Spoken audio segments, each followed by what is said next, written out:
Hello friends, welcome back to my channel astro guidance by M K Sahu. आज हम अपने इस मासिक राशिफल की सीरीज में कर्क लग्न के जातकों के लिए सितंबर का मंथ कैसा होगा इस बात पर चर्चा करेंगे।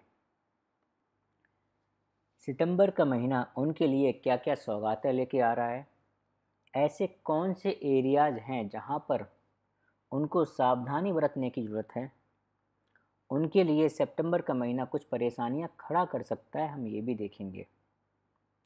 साथ ही साथ यदि कोई भी ग्रह आपको परेशान कर रहा है, उसके अनुसार हम उसकी कुछ रेमेडी भी देखेंगे।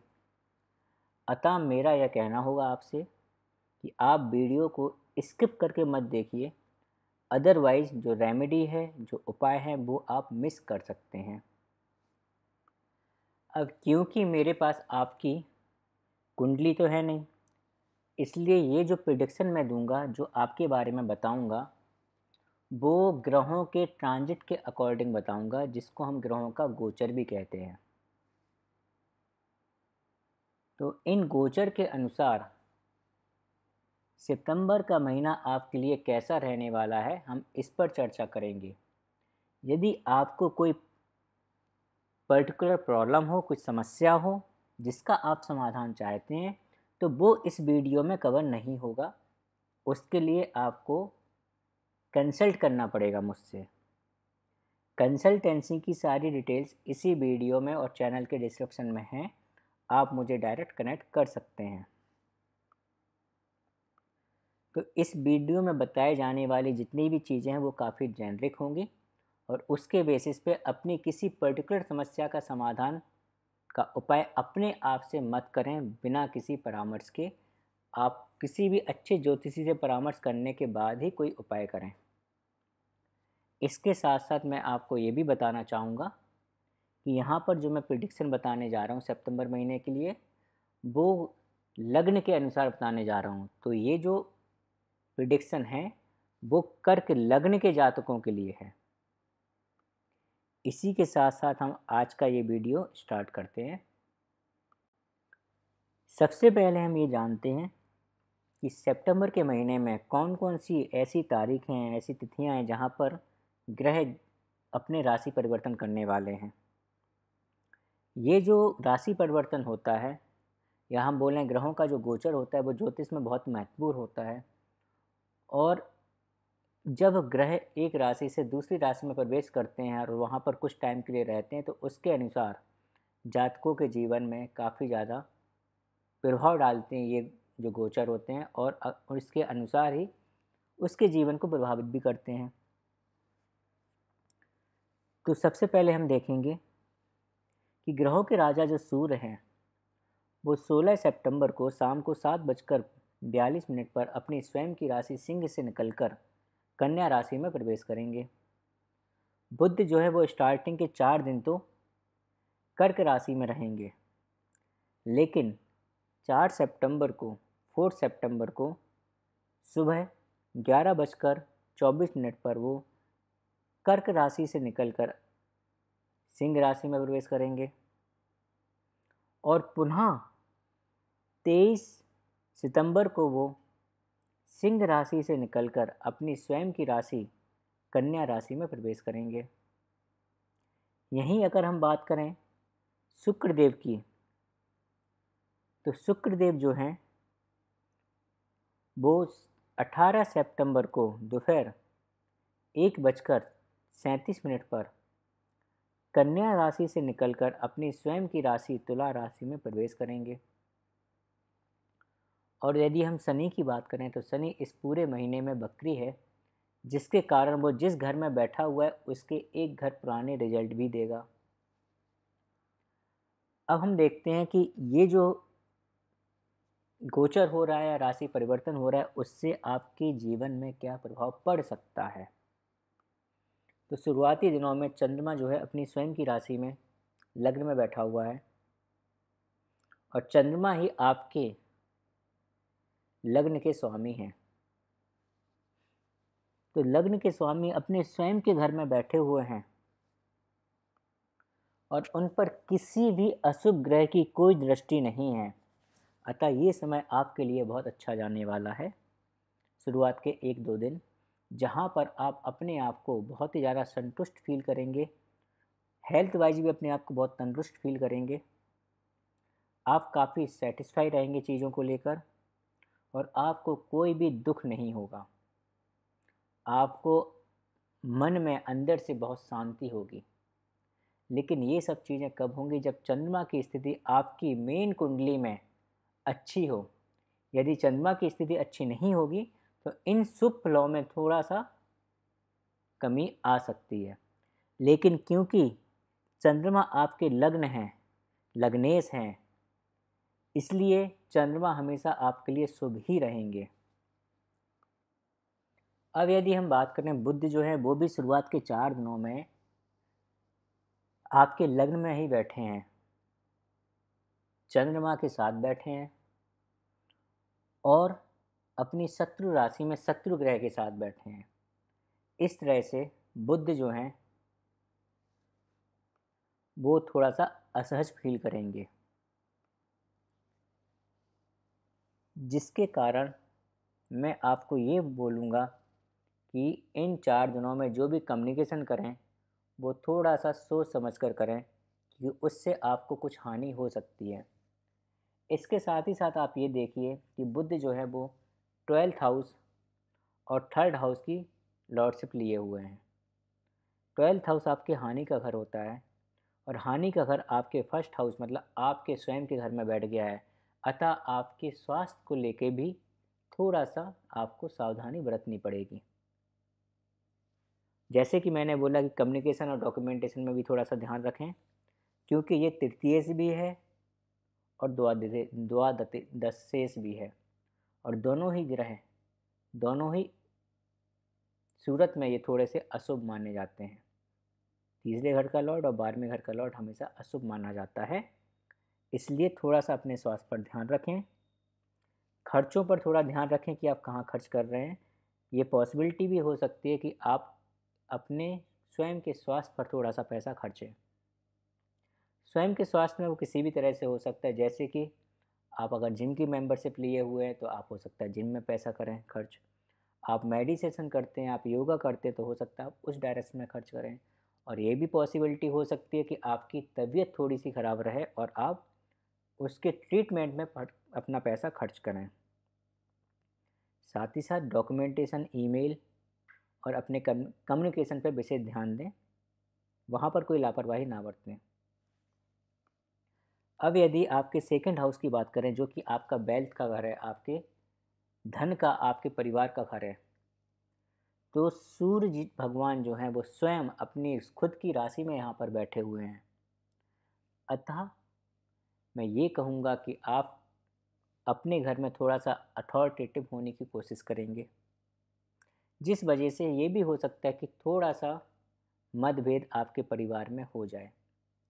आपके परिवार के जो बड़े लोग हैं उनका आप हमेशा सम्मान करें तो ज़्यादा अच्छा होगा। बड़े लोगों के आशीर्वाद से आपको धन की प्राप्ति भी हो सकती है और जो धन की प्राप्ति होगी, जो धन या वेल्थ आप कमाएंगे, वो एक अच्छे तरीक़ों से कमाया हुआ धन होगा। लेकिन ये तभी संभव होगा जब सूर्य की पोजीशन और 2nd हाउस की पोजीशन आपकी कुंडली में अच्छी है। यदि 2nd हाउस की पोजीशन अच्छी नहीं है या सूर्य की पोजीशन अच्छी नहीं है तो आपको यहाँ पर फाइनेंशियल नुकसान भी हो सकते हैं। स्पेशली बुध जो है वो 4 सितंबर को आपकी सिंह राशि में मतलब 2nd हाउस में पहुँच जाएगा, जो कि हानि के घर का मालिक है, स्वामी है और आपके तीसरे घर का स्वामी है, जो कि आपका पुरुषार्थ होता है। अतः आपका धन जो है या तो आप इन्वेस्ट कर सकते हैं या फिर वो आप कहीं पे खर्च कर सकते हैं। बेस्ट रहेगा कि आप अपनी इन्वेस्टमेंट की प्लानिंग करें, जिस वजह से आप धन का संचय कर पाएँ। परिवारजनों और जो भी मित्रगण हैं, वहाँ पर भी आप अपना थोड़ा पैसा खर्च कर सकते हैं। लेकिन मैं कहूँगा कि आप जितना इन्वेस्टमेंट करेंगे और जितना चैरिटी करेंगे वो आपके लिए यहाँ पर सही होगा। आप अपने पैसे को अपनी किसी हॉबी के लिए भी खर्च कर सकते हैं। मतलब यहाँ पर 2 चीज़ें पॉसिबिलिटी हैं। कुछ लोगों के लिए हो सकता है जो उनकी हॉबी है वो अपनी हॉबी को परस्यू करने के लिए कुछ खर्च करें, इसको हम इन्वेस्टमेंट कहेंगे, इसको हम एक्सपेंडिचर नहीं कहेंगे, क्योंकि आप अपने लिए कुछ खर्च कर रहे हो और उस चीज़ के लिए खर्च कर रहे हो जो आपको अच्छा लगता है, राइट? क्योंकि आप अपनी हॉबी को परस्यू करने वाले हो। तो एक तो यहाँ पर ये प्रेडिक्शन बनती है और दूसरी यहाँ पर ये भी प्रेडिक्शन बनती है कि आप अपने इंटरेस्ट, अपनी हॉबी के चलते हुए धन को प्राप्त करेंगे। जैसे कि हम अगर बात करें कोई स्पोर्ट्समैन अगर जो होता है, उसकी अगर हॉबी थी क्रिकेट खेलने की और क्रिकेट वो खेल रहा है तो आपको क्रिकेट से धन प्राप्त होगा, जैसे कि हमारे इंडियन क्रिकेटर होते हैं। तो आप यदि किसी हॉबी को परस्यू कर रहे हो वहाँ से पैसा ला सकते हैं, या हो सकता है आप किसी स्पोर्ट्स से जुड़े हुए हों, वहाँ से भी आपको कुछ गेन हो सकता है। आपको आपके डॉक्यूमेंटेशन से रिलेटेड भी कुछ गेन हो सकता है। कब? 4 सितंबर के बाद। ठीक है। अब यदि हम यहीं पर बात करें शनि ग्रह की, तो शनि 8वें घर में बैठकर आपके सेकेंड हाउस पर दृष्टि डाल रहे हैं, पूर्ण दृष्टि, 7th दृष्टि यहाँ पर डायरेक्ट डाल रहे हैं। तो यदि आपकी कुंडली में शनि एक्टिवेटेड है, मीन्स शनि की महादशा, अंतरदशा, प्रत्यंतर दशा चल रही है, तो इस केस में शनि जो है वो सूर्य के परम शत्रु होते हैं। शनि स्वयं अपने उच्च की राशि में गोचर कर रहे हैं और सूर्य भी अपने स्व राशि में गोचर कर रहे हैं, जिस वजह से दोनों ही बहुत ताकतवर हैं और दोनों ही एक दूसरे का उतना ही नुकसान करने के लिए सक्षम हैं। तो शनि के कारण आपको कुछ परेशानियां देखनी पड़ सकती है। 8वें घर के कुछ प्रभाव वो आपके सेकंड हाउस में देंगे, जिसमें कुछ कुछ सडन इवेंट हो सकते हैं।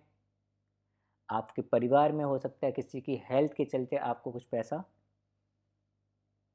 खर्च करना पड़े। हो सकता है उस परिवार के सदस्य के प्रति आपको कुछ दुख भी हो, कुछ संघर्ष भी करना पड़ सकता है। फाइनेंशियल कुछ संघर्ष आ सकते हैं आपके सामने, कुछ चैलेंज आ सकते हैं, क्योंकि शनि आपके सेकंड हाउस को डायरेक्ट देख रहा है। साथ ही साथ सरकार से जहां कुछ फ़ायदा मिलने की उम्मीद है, वहीं पर आपको सरकार से कुछ नुकसान होने की भी उम्मीद है। तो ये महीना आपके लिए एक तरह से मैं बोलूँगा कि दोनों साइड पर रहेगा। कहीं कहीं आपको फ़ायदा होगा तो कभी आपको उससे नुकसान भी होगा। अब यदि बात करें आपके थर्ड हाउस की, तो गोचर का शुक्र जो है आपके थर्ड हाउस में बैठा हुआ है, अपने मित्र राशि के साथ बैठा हुआ है और साथ ही साथ केतु भी वहाँ पर हैं। तो शुक्र क्या होते हैं? शुक्र जो हैं वो धन और वैभव को लेके आते हैं। शुक्र जो है आकर्षण है। अतः यदि आप क्रिएटिव फील्ड में हैं तो शुक्र आपको वहाँ पर अच्छा खासा धन देंगे। यदि आप म्यूजिक में रुचि रखते हैं तो इस केस में भी आपको कुछ ना कुछ धन की प्राप्ति होगी। इसके साथ ही साथ शुक्र जो है थर्ड हाउस में बैठकर आपके 9th हाउस को देख रहे हैं, जो कि आपके भाग्य का घर है। अतः आप जितनी मेहनत करेंगे उससे ज़्यादा आपका भाग्य आपको कुछ ना कुछ ला के देगा। मतलब यदि आप 100% काम करेंगे तो आपको हो सकता है उसके बेनिफिट 150% मिलें, क्योंकि भाग्य आपका साथ देगा। शुक्र जो है वो काफ़ी अच्छा ग्रह है, शुभ ग्रह है, इसलिए यहाँ पर आपको शुभ प्रभाव देगा। साथ ही साथ यह यहाँ पर 11th हाउस और 4th हाउस की लॉर्डशिप को लेकर बैठा हुआ है, गोचर कर रहा है। इस वजह से आपको मानसिक संतुष्टि प्राप्त होगी, आपके घर में सुख सुविधाएं बढ़ेंगी, आपकी इन्वेस्टमेंट जो इनकम है, आपकी जो आय है, आय में वृद्धि होगी, आपका जो सोशल सर्किल है वहाँ पर भी वृद्धि होगी। तो ओवरऑल शुक्र की दृष्टि से ये जो समय है ये काफ़ी अच्छा है, आपके लिए अच्छा ही फल देगा। आपके छोटे भाई बहनों से आपका जो संबंध है अच्छा होगा। यहाँ पर मैं एक बात और कहना चाहूँगा, क्योंकि केतु भी यहाँ पर बैठा हुआ है, तो केतु भी इसी घर में गोचर कर रहा है, अतः आप यदि धन के पीछे भागेंगे तो आपको निराशा हाथ लगेगी। मीन्स यदि आप शुक्र के पीछे भागेंगे तो आपको निराशा हाथ लगेगी, लेकिन यदि आप केतु के पीछे भागेंगे तो आपको सारे सुख सुविधाएं, ऐश्वर्य और धन की प्राप्ति होगी। केतु के पीछे भागने का मतलब क्या है कि आपको केतु जैसे काम करने पड़ेंगे, आपको इस महीने चीज़ों को लेट गो करना पड़ेगा। मीन्स किसी भी चीज़ के पीछे बहुत ज़्यादा ना पड़ें, आपको आध्यात्म की साइड जाना होगा, आपको मेडिटेशन की साइड जाना होगा। जो भी आप काम कर रहे हैं उस पर पूरा रिसर्च करिए, उसकी जड़ तक जाइए, तभी वो काम शुरू करिए। आप लिखाई भी कर सकते हैं, ऐसा करने से आपको धन की प्राप्ति होगी, आपको ऐश्वर्य की प्राप्ति होगी, आपके मन को शांति होगी। तो ये केतु की रेमेडी भी है, जहाँ पर मैं बोलूँगा केतु की रेमेडी कैसे। आप दिन के 2 या 3 पेज लिखिए, आप सीढ़ियाँ ऊपर नीचे चढ़िए, आध्यात्मिक रहिए, किसी भी चीज़ को बहुत अच्छे से एनालिसिस करिए, उसकी जड़ तक जाइए। ये सारा केतु की रेमेडीज़ हैं। साथ ही साथ अपने पूर्वज में स्पेशली आपके नाना नानी, इनका कभी भी अनादर मत करिए, उनके साथ अच्छे संबंध बना के रखिए। इससे केतु प्रसन्न होता है, और जब यहाँ पर केतु अच्छा होगा तो वो शुक्र को भी स्ट्रॉन्ग करेगा। इसका मतलब है कि वो आपकी वेल्थ, आपकी फाइनेंशियल कंडीशन को भी स्ट्रॉन्ग करेगा। लेकिन यहाँ पर ध्यान देने वाली बात वही है कि केतु की दशा अंतर्दशा या प्रत्यंतर दशा चलनी चाहिए, और केतु आपकी कुंडली में शुभ होना चाहिए। आप अपनी स्वयं की मेहनत, क्योंकि ये जो आपका सितंबर का महीना है वो आपसे बोल रहा है कि आप जितनी मेहनत करेंगे मैं आपको उससे ज़्यादा आपको फल प्राप्त कराऊंगा। यदि आपने 2% मेहनत की तो आपको 5% उसका रिजल्ट मिलेगा, जिसके कारण आपके मन को शांति मिलेगी, आपके घर में सुख शांति की स्थापना होगी, बढ़ेगी वो, और साथ ही साथ ऐश्वर्य लग्जरी भी बढ़ेगी, सुख सुविधाएं काफ़ी ज़्यादा बढ़ेंगी। आप वाहन भी एक नया खरीद सकते हैं, ये समय आपके लिए अच्छा है। और आप अपने कम्युनिकेशन के थ्रू, अपने मेहनत के थ्रू इनकम करेंगे, और उस इनकम को बढ़ाएंगे भी जो आपकी करंट इनकम हो रही है। अब यदि बात की जाए आपके लव रिलेशन की, तो सितंबर का महीना आपके लव रिलेशन के लिए बहुत अच्छा इंडिकेशन नहीं दे रहा है। ये बता रहा है कि आपके लव रिलेशन में कुछ कुछ प्रॉब्लम्स आएंगी, झगड़े होंगे, विवाद होंगे, कॉन्फ्लिक्ट आएंगे। और यदि मंगल की स्थिति आपकी कुंडली में बहुत ज़्यादा खराब है, क्योंकि गोचर में भी मंगल जो है अपनी शत्रु राशि में गोचर कर रहे हैं, हानि के घर में बैठे हुए हैं, और जो कि आपके 5th हाउस, जो आपका रिलेशनशिप है जो आपका, उसके स्वामी होकर बैठे हैं। अर्थात आपको, आपकी कुंडली में यदि मंगल की स्थिति बहुत ज़्यादा खराब हुई तो आपके रिलेशन को ब्रेक भी दे सकते हैं, आपके रिलेशन की हानि भी कर सकते हैं। यदि स्टूडेंट की बात की जाए तो उनके भी पढ़ाई में थोड़ा सा ब्रेक हो सकता है, चेंज हो सकता है, हानि हो सकती है। और उसका उपाय यही है कि आप मंगल को खुश रखिए, जिसके लिए आप मेहनत कीजिए, जिम जाइए, एक्सरसाइज कीजिए, ज़मीन पर सोएं, हनुमान चालीसा करें। ये सारी चीज़ें आपके लिए अच्छी रहेंगी, मंगल को काफ़ी हद तक शांत रखेंगी। अच्छा, यहाँ पर मैं आपको एक चीज़ और बताना चाहूँगा कि ये तो वो बात हुई जब मंगल बहुत ज़्यादा ख़राब है। यदि मंगल की स्थिति आपकी कुंडली में अच्छी है तो ये आपके रिलेशन को और अच्छा कर देगा, क्योंकि ये आपके सैया सुख में बैठा हुआ है। तो आप फिजिकली भी होंगे और मेंटली भी अपने जो जो भी आपका रिलेशन है उसके साथ आप अटैच्ड होंगे। तो आपको ये दोनों तरह से प्लेजर देगा, दोनों तरह से आनंद देगा, क्योंकि फिफ्थ हाउस जो है वो मांगलिक कार्य का है और स्वयं मंगल उसके देवता हैं। तो अच्छी स्थिति होने पर आपके घर में कुछ मांगलिक कार्य भी हो सकते हैं, स्पेशली यदि मंगल की दशा, अंतर्दशा या पितृ दशा चल रही हो तो। लेकिन यदि आपकी कुंडली में मंगल सही नहीं है तो ये आपके मांगलिक कार्यों की हानि भी करेंगे। इस महीने में आपकी आपकी माता के साथ रिलेशनशिप काफ़ी अच्छे होंगे। आप उनका सम्मान करेंगे, उनका सम्मान करते रहिए, उनका ध्यान रखिए, क्योंकि माता का आशीर्वाद बहुत बड़ा आशीर्वाद होता है। यदि आप मैरिज के इच्छुक हैं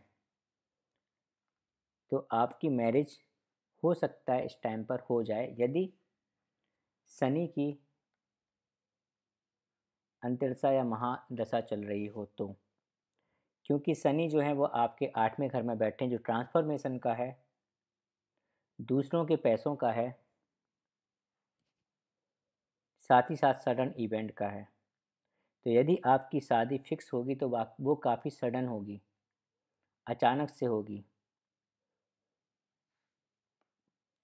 लेकिन शादी की बहुत ज़्यादा प्रॉमिसिंग आपकी इस कुंडली में अभी, कुंडली के हिसाब से जो गोचर चल रहा है उसके हिसाब से वो प्रॉमिस थोड़ा सा कम है, तुलना में अगर हम बात करें जो आपका प्रीवियस मंथ निकल गया उसकी तुलना में। लेकिन ऐसा नहीं है कि नहीं हो सकता, फिक्स नहीं हो सकती या शादी नहीं हो सकती है। यदि शनि की दशा अंतर्दशा चल रही है तो आपका 7th हाउस है वो एक्टिवेट रहेगा, जो कि आपकी शादी का है। लेकिन क्योंकि उसके स्वामी 8th हाउस में बैठे हैं इसलिए थोड़ा सा प्रॉब्लम रहेगी। यदि आप बिजनेस में इन्वॉल्व हैं, बिजनेस करते हैं, तो यहाँ पर भी आपको थोड़ा सावधानी बरतने की ज़रूरत है, क्योंकि आपको कुछ हानि हो सकती है, कुछ नुकसान हो सकता है। लेकिन यदि आप बिजनेस करने के साथ साथ ज्योतिषी का भी काम करते हैं, एस्ट्रोलॉजी में कुछ रुचि रखते हैं, मंत्रों का जाप करते हैं, तंत्रों का जाप करते हैं, या सीआईडी जैसे सीरियल आपको देखना अच्छे लगते हैं, डिटेक्टिव में आपकी रुचि है, तो आपके लिए ये समय अच्छा होने वाला है। आपको बिजनेस में कोई भी नुकसान नहीं होने वाला। प्रोफेशंस वाइज ये जो महीना है वो आपके लिए थोड़ा सा प्रॉब्लमेटिक है। यदि शनि की महादशा अंतर्दशा चल रही है तो शनि अपने तीसरी दृष्टि से आपके कर्म के घर को देख रहे हैं, आपके कैरियर को घर को देख रहे हैं, जो आपसे और ज़्यादा मेहनत चाहते हैं। तो आप जितना मेहनत करेंगे आपका कैरियर उतना ठीक रहेगा। यदि आप वहाँ पर थोड़ी लापरवाही करते हैं तो शनि आपके कैरियर को चौपट कर सकता है। अतः थोड़ा सा सावधानी रखें, चीज़ों को इग्नोर मत करें और सीरियसली अपनी जॉब को करें। जो भी आपको काम दिया गया है आपके बॉसेस के थ्रू, जो भी आपका काम है उससे पूरी रिस्पॉन्सिबिलिटी के साथ, अपना दायित्व के साथ निभाएं, आपको ज़रूर सफलता मिलेगी। क्योंकि शनि किसी का भी कर्ज कभी भी वापस रखते नहीं हैं अपने पास, उसको पक्का उसका कर्ज वापस देते हैं। तो यदि आप अच्छे कर्म करोगे तो आपको अच्छा फल देंगे, खराब कर्म करोगे तो खराब फल देंगे। तो यही आपने अपने प्रोफेशन के प्रति कोई भी लापरवाही नहीं की, कोई भी चीटिंग नहीं की, अपना दायित्व बहुत अच्छे से निभाया, तो शनि वहाँ पर पक्का सफलता देंगे। तो यदि हम बात करें आपके 10th हाउस की जो कैरियर का घर है, तो घर के हिसाब से भी यदि आप देखें तो यहाँ पर शनि की तीसरी दृष्टि है जो कि प्रॉब्लम कर रही है। और साथ ही साथ अगर हम इस घर की लॉर्डशिप को देखें तो यहाँ पे जो लॉर्ड है वो मंगल है और वो 12th हाउस में, मतलब हानि के घर में बैठे हुए हैं। अतः बहुत ज़्यादा चांस है कि आप यदि जॉब को चेंज करना चाहते हैं तो ये समय आपके लिए बहुत अच्छा है। यहाँ पर आपके जॉब चेंज होने के चांसेस बहुत ज़्यादा बढ़ रहे हैं और जो जॉब चेंज होगी वो आप में एक नया ट्रांसफॉर्मेशन भी ला सकती है। तो जॉब चेंज करने से बिल्कुल ना घबराएं, आप जॉब चेंज कर सकते हैं। लेकिन फिर भी आपको अपनी कुंडली पर एनालिसिस कराने की थोड़ी सी ज़रूरत है, क्योंकि ये भी देखना पड़ेगा कि आपकी दशा अंतर्दशा क्या चल रही है। कहीं आप पर शनि की 7.5 तो नहीं चल रही है। अगर ऐसा कुछ है तो आपको जॉब चेंज करने के पहले एक बार दोबारा सोचने की ज़रूरत है, जो कि जब ही समझ में आएगा जब आप एक अच्छे ज्योतिषी से कंसल्ट करेंगे। शनि की अंतरदशा प्रत्यंतरशा चलने पर आपकी माता को भी हेल्थ की थोड़ी-सी प्रॉब्लम आ सकती है। इसके पहले मैंने बोला था माता के साथ आपके संबंध अच्छे होंगे, लेकिन कब? जब शनि की महादशा अंतरदशा ना चल के शुक्र की महादशा अंतरदशा चल रही हो। लेकिन यदि शनि की महादशा अंतरदशा आपकी कुंडली में चल रही है, तो आपकी माता को थोड़ा-सा स्वास्थ्य रिलेटेड प्रॉब्लम हो सकती हैं, आपको अपनी माता के लिए कुछ कष्ट हो सकते हैं। अतः उनके स्वास्थ्य का ध्यान रखें, यदि शनि आपकी कुंडली में एक्टिवेटेड हैं तो। बाकी बहुत सी चीज़ डिपेंड करती हैं कि 4th हाउस की पोजीशन आपकी एक्चुअल कुंडली में क्या है और 4th हाउस का जो लॉर्ड है उसकी पोजीशन क्या है। अब यदि हम आपके भाग्य की बात करें, तो आपके भाग्य के स्वामी 11th हाउस में बैठे हुए हैं। 11th हाउस आपके इनकम का होता है, आपकी महत्वाकांक्षाओं का होता है, आपकी इच्छा पूर्ति का होता है। तो आप अपने भाग्य के सहारे पैसा कमाएँगे, आपको इनकम आएगी, आपके भाग्य के थ्रू। आपकी महत्वाकांक्षाएँ भी बढ़ेंगी और साथ ही साथ आपकी जो इच्छाएँ हैं वो भी पूर्ति होने के चांसेस हैं यहाँ पर। लेकिन इसके साथ-साथ आप जो इनकम करेंगे वो धर्म संगत होगी। आपके मन में हमेशा कुछ न कुछ नया सीखने का लगा रहेगा सितंबर के महीने में। और साथ ही साथ क्योंकि ये आपके 6th हाउस का भी लॉर्ड है जो कि रोग, ऋण, रिपु, शत्रु का होता है, मत्सर्ग का होता है, मोह का होता है, लालच का होता है। अतः इन सब चीज़ों में वृद्धि देखने को मिल सकती है यदि गुरु आपकी कुंडली में दशा अंतर्दशा या प्रत्यंतदशा के योग बना रहे हैं तो। साथ में आपको ये भी देखना पड़ेगा कि गुरु की स्थिति आपकी कुंडली में क्या है। तो गुरु की स्थिति के अनुसार आपको कुछ-कुछ रोग भी हो सकते हैं, अतः मैं आपको यही बोलूँगा, ट्रांजिट के अनुसार आपको अपने स्वास्थ्य पर विशेष ध्यान रखने की ज़रूरत है। आप अपने दोस्तों से और जो सोशल सर्कल है उनसे भी थोड़ा सावधान रहें क्योंकि उनसे आपको दुःख या धोखा मिलने का चांसेस हैं। वो हो सकता है आपसे ईर्ष्या करें, अतः उनकी साइड से भी थोड़ा-सा सावधान रहें।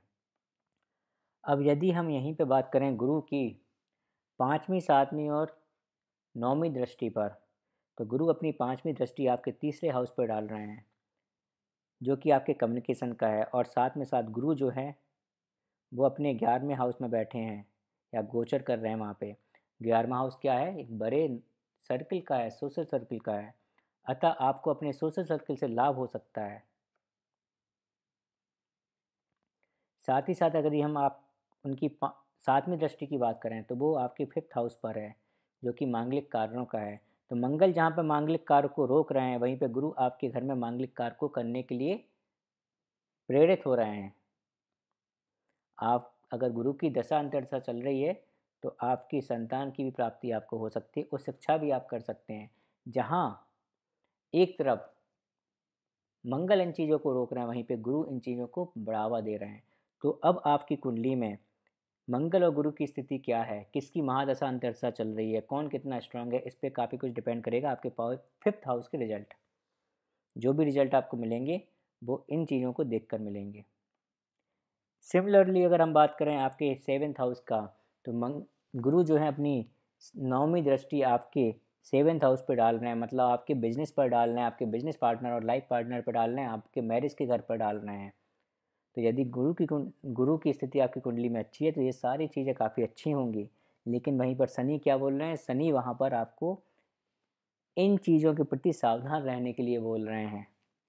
वो आपको इन चीज़ों से रिलेटेड कुछ दुख दे सकते हैं, कुछ सडन इवेंट कर सकते हैं यदि शनि की दशा आपकी कुंडली में आ गई है या शनि की अंतर्दशा या प्रत्यंतरशा चल रही है। बाकी कुंडली में आपकी शनि की स्थिति क्या है इस पर भी डिपेंड करता है बहुत कुछ।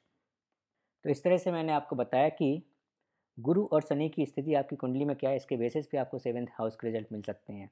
लेकिन पॉसिबिलिटी क्या-क्या रिजल्ट मिलने की है कि आपकी शादी तय हो सकती है, आपकी शादी हो सकती है, बिज़नेस में फ़ायदा भी हो सकता है और शनि के कारण से बिज़नेस में थोड़ा-सा लेट भी हो सकता है। कुछ दुःख भी आपको या संघर्ष भी करने को मिल सकता है। अब हम बात करते हैं जब सूर्य जो है 16 सितंबर के बाद सिंह से कन्या राशि में प्रवेश करेंगे। कन्या राशि में प्रवेश करने के कारण, जो कि आपके पुरुषार्थ का घर है, तो वहाँ पर प्रवेश करने के कारण ये आप में एक अद्भुत शक्ति का संचालन करने को देंगे। आप तेजस्वी रहेंगे 16 सितंबर के बाद, और आपकी जो डिसीजन मेकिंग पावर है वो भी आपकी बढ़ जाएगी, क्योंकि सूर्य जो है वो शनि की दृष्टि से दूर हो जाएंगे। तो 16 सितंबर के बाद सूर्य जो काम अच्छे से नहीं कर पा रहे थे क्योंकि शनि उनको रोक रहे थे, वो अपना भरपूर तरीके से आपको फल देंगे, जिसके कारण टूर ट्रेवल से रिलेटेड जो लोग हैं, जो रिपोर्टर्स हैं, जो पब्लिकेशंस में हैं, जो मीडिया से जुड़े हुए लोग हैं, जो स्पोर्ट्स से जुड़े हुए लोग हैं, जो क्रिएटिव फील्ड से जुड़े हुए लोग हैं, उन सबको फ़ायदा होगा, उनको सबको लाभ होगा। अब ये लाभ किसी भी तरह से हो सकता है। आपको अपने बड़े बुजुर्ग के द्वारा हो सकता है, आपको एक अच्छी अथॉरिटी के द्वारा हो सकता है, आपको एक उच्च पद पे बैठे हुए किसी व्यक्ति के कारण हो सकता है, या आपको ये आपकी सरकार के कारण हो सकता है। शुक्र इसी प्रकार से 2 दिन बाद 16 के बाद 18 तारीख को थर्ड हाउस से निकल के फोर्थ हाउस में जाने वाले हैं, अपनी स्वयं की राशि में जाने वाले हैं। ये पीरियड आपके लिए बहुत ही अच्छा रहने वाला है, क्योंकि शुक्र जो है वो सुख के घर में जाने वाले हैं। सुख का घर जो है वो स्वयं भी ऐश्वर्य के कारक होते हैं, और वो लग्जरी और ऐश्वर्य और सुख सुविधाओं के घर में जाने वाले हैं। अतः आपके घर में बहुत ही ज़्यादा सुख सुविधाएं होंगी, आपकी प्राइवेट लाइफ काफ़ी अच्छी हो जाएगी। ये कब होगा? ये 18 सितंबर के बाद होगा। 18 सितंबर के बाद आपका जो लाइफ चेंजिंग इवेंट होगा आपके लिए, लाइफ चेंजिंग इवेंट का मतलब जो आपके साथ प्रॉब्लम चल रही होंगी इस महीने में, वो प्रॉब्लम काफ़ी हद तक रिजॉल्व हो जाएंगी। और वो डिपेंड करेगा शुक्र की महादशा अंतरदशा आपकी कुंडली में है क्या। ठीक इसी प्रकार से यदि हम बात करें तो बुध जो है वो 23 सितंबर को सिंह राशि से निकलकर कन्या राशि में स्वयं की राशि में आने वाले हैं। तो यदि बुध की स्थिति आपकी कुंडली में अच्छी हुई तो आपको जो आपका नेटवर्क है, जो आपका सोशल सर्किल है, जो आपके लोग फ्रेंड्स हैं, उसके कारण काफ़ी अच्छा लाभ होगा। आपके आपके कजिन्स के साथ, आपके छोटे भाई बहन के साथ बहुत अच्छे रिलेशन होंगे। डॉक्यूमेंटेशन, डिजिटल मार्केटिंग में यदि आप जुड़े हुए हैं तो इससे भी आपको लाभ होगा। कम्युनिकेशन फील्ड में यदि आप हैं तो ये भी आपके लिए लाभकारी होगा। इसके बाद 23 सितंबर को बुध जो है वो सिंह राशि से निकलकर कन्या राशि में जाएंगे। अच्छा, ये मैंने आपको वही बताया है, सॉरी मैं मिस कर गया। तो इस तरह से ऐसा रहेगा आपका सितंबर का महीना। यहाँ पर एक चीज़ और बता दें कि आपके राहु जो है वो 9th हाउस में है। यदि आपकी कुंडली में राहु काम कर रहे हैं, काम करने का मतलब है राहु की अंतरदशा प्रत्यंतरदशा चल रही है और उन्होंने वो एक्टिवेटेड हैं, तो इस टाइम पर मैं आपसे बोलूँगा, आपसे चाहूँगा कि किसी भी चीज़ के लिए बहुत ज़्यादा उत्तेजित मत होइए, क्योंकि राहु राहु जो है वो आप में कट्टरपंथीता को, जो कट्टरपंथी जो लोग हैं उसका बढ़ावा देंगे। जो ट्रेडिशन है, राहु ट्रेडिशन को बिल्कुल नहीं मानते हैं, ये इनकी लैंग्वेज में नहीं है, तो आपको अपने ट्रेडिशन के विरुद्ध जाकर काम करने के लिए भी बोल सकते हैं। आप अपने ट्रेडिशन को, अपने कल्चर को अवॉइड करेंगे, जिससे कि हो सकता है आपका कहीं ना कहीं किसी न किसी झगड़ा भी हो सकता है। अपने पिता का और अपने गुरु का सम्मान करें और उनके स्वास्थ्य का ध्यान रखें। तो ऐसा रहेगा कर्क लग्न के जातकों के लिए सितंबर का महीना। इसी के साथ मुझे आज्ञा दीजिए, आज के लिए इतना ही। नमस्कार, धन्यवाद।